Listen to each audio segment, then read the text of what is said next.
નમસ્કાર દોસ્તો, શાંતિશ્રમ ન્યૂઝમાં આપનું સ્વાગત છે। અમીરગઢ તાલુકાના ઇકબાલગઢમાંથી અમીરગઢ પોલીસે ચાઇનીઝ દોરીની 8 ફિરકીઓ દુકાનમાંથી ઝડપી પાડી છે। પોલીસે કુલ 8,000થી વધુનો મુદ્દામાલ કબજે લઈ જિલ્લા મેજિસ્ટ્રેટના જાહેરનામાનો ભંગ કર્યા બદલ દુકાનધારક ઉપર અમીરગઢ પોલીસે ગુનો નોંધી કાયદેસરની કાર્યવાહી હાથ ધરી છે। આગામી ઉત્તરાયણના પર્વને ધ્યાને લઈને જિલ્લા કલેક્ટર મિહિર પટેલના અધ્યક્ષસ્થાને કરુણા અભિયાન 2025ની પૂર્વ તૈયારીઓ અંગે બેઠક યોજાઈ હતી, જેમાં જિલ્લા કલેક્ટરે ચાઇનીઝ માંજાના વેચાણ પર પ્રતિબંધ હોવાનું જણાવી જો ક્યાંય પણ તેનું વેચાણ થતું જણાય તો પોલીસ કંટ્રોલ રૂમ નંબર 02742525600 પર જાણ કરવા જણાવ્યું હતું। વધુમાં વીજ લાઇન પર ફસાયેલા પક્ષીઓને બચાવતા પહેલા યુજીવીસીએલ પાલનપુરના કંટ્રોલ રૂમ નંબર 02742525146 અને 255462 પર સંપર્ક કરીને વીજ પુરવઠો બંધ કરવા તેમણે નાગરિકોને પણ અનુરોધ કર્યો હતો, જેથી કોઈ જાનહાનિ ટળી શકે। દરરોજ 2000થી 2500 બોરીની આવક। રાજ્ય સરકાર દ્વારા ખેડૂતોની આવક બમણી કરવા માટે વિવિધ યોજનાઓ થકી પ્રયાસ કરવામાં આવી રહ્યા છે, ત્યારે બાબર માર્કેટયાર્ડમાં Indi agro private company Ahmedabad અને બાબર તાલુકા ખરીદ વેચાણ સંઘ દ્વારા ટેકાના ભાવે મગફળી ખરીદ કેન્દ્ર શરૂ કરવામાં આવેલ છે, જેમાં ₹1,356ના ટેકાના ભાવે મહત્તમ સારી ગુણવત્તાવાળી મગફળી ખરીદ કરવામાં આવેલ છે। રોજની 2000થી 2500 બોરી મગફળીની આવક છે તેવું સંઘના મેનેજર લખુભા રાઠોડે જણાવ્યું હતું।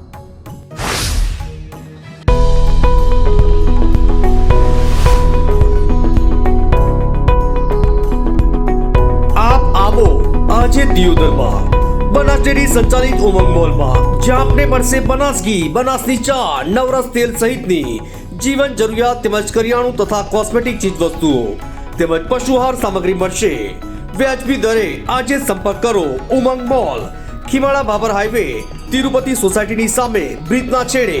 આજે સંપર્ક કરો 94 276 45 1।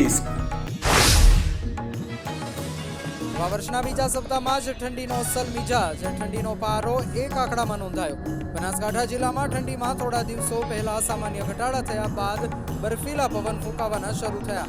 2 દિવસથી ઠંડીનો ચમકારો જોવા મળી રહ્યો છે। માત્ર એક જ દિવસમાં 3 ડિગ્રી તાપમાન ગગડી જતા સવાર સાંજ કાતિલ ઠંડી અનુભવાઈ રહી છે। હજુ આગામી દિવસોમાં ઉત્તરાયણ બાદ પણ ઠંડીનું જોર યથાવત રહેવાની શક્યતાઓ રહી છે। બીજી તરફ ઠંડીમાં વધારો થતા રવિ પાકોને પણ ફાયદો થવાની આશા ખેડૂતો સેવી રહ્યા છે। જન્ય શરદી, તાવ અને ખાંસીના દર્દીઓમાં વધારો।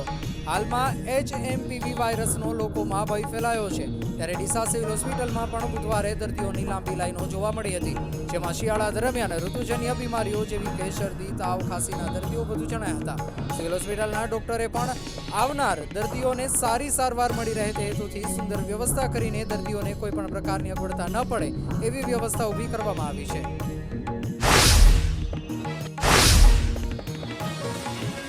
જિલ્લા પોલીસ દ્વારા માર્ગ સલામતી માસની વિશેષ ઉજવણી। ડીસામાં બનાસકાંઠા જિલ્લા ટ્રાફિક પોલીસ પ્રાદેશિક વાહન વ્યવહાર કચેરી અને ડીસા શહેર ટ્રાફિક પોલીસ દ્વારા સંયુક્ત રીતે માર્ગ સલામતી માસની ઉજવણી કરવામાં આવી હતી, જે અંતર્ગત ટ્રાફિક નિયમોનો ભંગ કરનાર ચાલકોને ચોકલેટ ગુલાબ આપીને માર્ગદર્શન અપાયું હતું। લોકોએ પોલીસના 13 તુજકો અર્પણ અભિયાનને વખાણ્યું। બાબર પોલીસ સ્ટેશન વિસ્તારમાંથી ખોવાયેલા મોબાઈલ અને બાઇક અંગે પોલીસની ટીમે તાત્કાલિક કવાયત હાથ ધરી સીસીટીવી કેમેરા અને હ્યુમન સોર્સિસના આધારે તપાસ કરતા બાઇકો ભૂલથી લઈ ગયેલા અને ગુમ થઈ ગયેલા ફોન પણ મેળવીને મૂળ માલિકોને પરત અપાવ્યા। પાટણ શહેરમાં અંબાજી નેડિયા વિસ્તારમાં આવેલી પ્રાર્થના વિહાર સોસાયટીમાં જીબી દ્વારા રહીશોની મંજૂરી વગર હાથ ધરાયેલી સ્માર્ટ મીટર લગાવવાની કાર્યવાહી સામે શહેર કોંગ્રેસ સમિતિએ સ્થળ પર પહોંચી જીબીના ઉચ્ચ અધિકારીઓ સાથે ટેલિફોનિક વાર્તાલાપ કરી સ્માર્ટ મીટર લગાવવાની કામગીરી બંધ કરાવી હોવાનું શહેર કોંગ્રેસ સમિતિના પ્રમુખ સહિતના કાર્યકરોએ જણાવ્યું હતું। પાલનપુર સ્થિત હિન્દુ સમાજ વડીલ વિશ્રાંતિ ભવન વૃદ્ધાશ્રમ ખાતે પોષણ ઉડાન 2025ની ઉજવણીનું આયોજન બનાસકાંઠા ICDS વિભાગના જિલ્લા પ્રોગ્રામ ઓફિસર ઉષાબેન ગજરની અધ્યક્ષતામાં કરાયું હતું। દિયોદર ખાતે ગજાનન ગૌશાળા ખાતે દર વર્ષની જેમ આ વર્ષે પણ કથાનો પ્રારંભ થવા માટે જઈ રહ્યો છે। પરમ શ્રદ્ધેય પથ મેળા મહારાજની મંગલ કૃપાથી ઉત્તર ગુજરાતની ધરતી પર પૂજ્ય ગૌ માતા અને ગોપાલ કૃષ્ણ પ્રભુના ભક્તોના દિવ્ય ચરિત્રની ગાથા ગજાનન ગૌ સેવા આશ્રમ આયોજિત કરવામાં આવી છે, જેમાં 9 જાન્યુઆરીથી 15 જાન્યુઆરી સુધી ગૌ ગોવિંદ ભક્તમાલા કથાથી ભક્તોના ચરિત્રનું રસગાન કરાશે, જેમાં કથાનું રસપાન બ્રહ્મચારી મુકુંદ પ્રકાશજી મહારાજ કરાવશે.